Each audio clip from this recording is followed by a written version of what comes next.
Murder case Junmoni একদম 100% murder case. Junmoni ৰাভাৰ মৃত্যুৰ আঁৰত আছে বহুতো ৰহস্য, আৰু এই ৰহস্য কি? জুনমণিৰ মাতৃৰ বিস্ফোৰক অভিযোগ।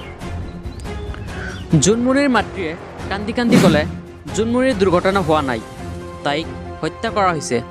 আৰু জুনমণিৰ এক্সিডেণ্ট কেছ নহয়ে, এইটো জুনমণিৰ মাৰ্ডাৰ কেছ।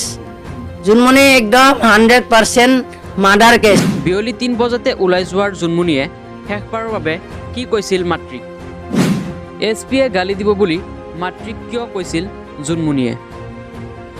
আৰু জাংটোৱে কৈছে আজি মেমে গালি দিব মা মোক, ফোন কৰি কেনে কিবা কৈছে চাগে, গম পাইছে, তাই গম পাই গৈছে আজি মেমে মোক গালি দিব মা।